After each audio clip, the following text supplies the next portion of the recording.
Good. What'd you see on tape? Oh, they run the ball as good as anybody in the country. You talking about a team that's from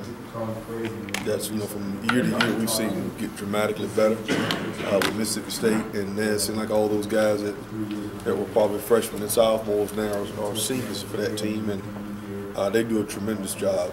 Probably run the ball as good as anybody in our conference, if not in the conference or in the country. What did you see from your guys last week? Last week, just guys being comfortable and getting checks. There was a lot of the communication wasn't where we needed it to be. So we went back to the drawing board and getting guys to talk more on the field and get the communication right. Again, getting the process of leadership. There's some times out there that we need somebody to step up, and it was just last year we had guys that did that, and this year we're just kind of in that role of searching for some guys that take that role. What did you see from Nico in his first start at safety? A guy that really went out there and really tried to do everything we asked him to do, and can do a lot more.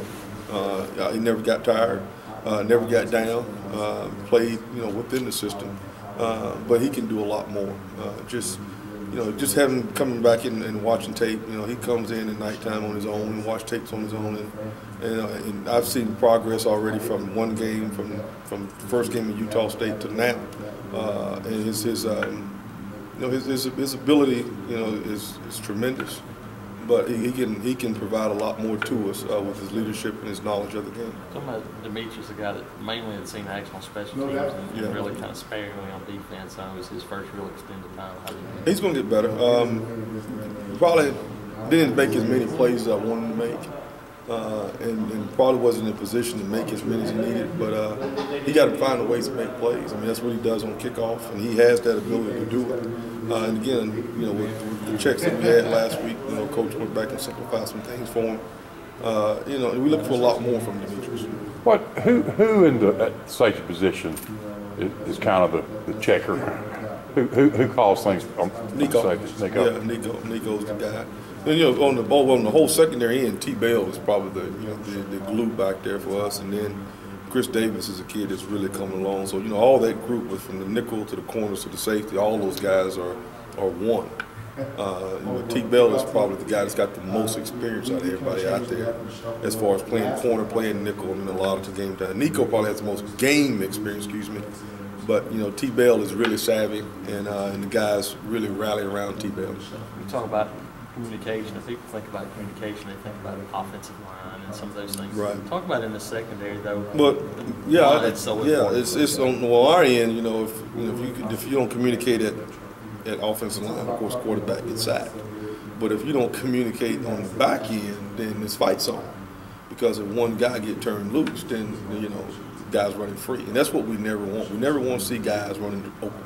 You see games where Gus Malzahn. The guy's eyes get caught in the backfield, guys stop communicating, and then next thing you know, Lutz Kirkland is not, nobody's running for 5 or 10 yards. That's lack of communication. Something broke down somewhere. And so from the back end, you cannot ever not communicate with each other. You got to talk to each other all the time, even if it's simple gestures to each other with hand motions or some type of way. The communication always got to be up and moving for us on the back end. And we try to take pride to say that don't let anybody go unfree. If you catch a ball, you make sure that that it's color on color. Somebody can see. The quarterback can't see an open window, or try to throw the ball in some kind of tight space. But never ever let them run wide open. Just having a game now with those guys that play together. There's a lot of practice time, but having a game now with these experiences, how much does that help? We're looking for a 300% improvement this week. We think we have a lot of room to grow, and the kids, take a lot of pride. They've been coming there, like I said, every day. They come in after class, Coach, I want to watch tape. Coach, I want to watch tape. So, it's all good. So kids want to do well. The pressure to do well is great and tremendous here. So, we set the culture here the right way. So kids. From the time when Zach Eldridge and Savage and all those guys, they taught guys how to study tape. So, and we're going to continue to have that kind of culture here where guys want to learn the game of football and then carry it over to the football field. How did Enrique do? Good. He had his moments. He played probably about 10 plays and had about 3 tackles while he was out there. Maybe I'm looking forward to see if he can digest information a little bit more quick. But encouraging, very encouraging. You know, he wasn't scared, wasn't, you know, eyes didn't light up, didn't get too distraught or just, you know, rattled while he was out there. But this week we're looking for him to go out there and play a lot more. Were you happy with the physicality of the safeties in the run Yeah, game? yeah, they were good. I mean, they're physical. They tried everything. You know, Nico's physical, Mead's physical. You know, that's one thing they don't shy away from contact. None of them do. They all invite contact. We just got to get more into it. You know, we got to be able to make plays in space. Nico missed maybe 2 tackles. Demetrius missed 1 or 2, and it's not acceptable. You don't miss tackles. That's our game. Our name of our game is if you're in open space, you make the tackle, you get him down. Appreciate it.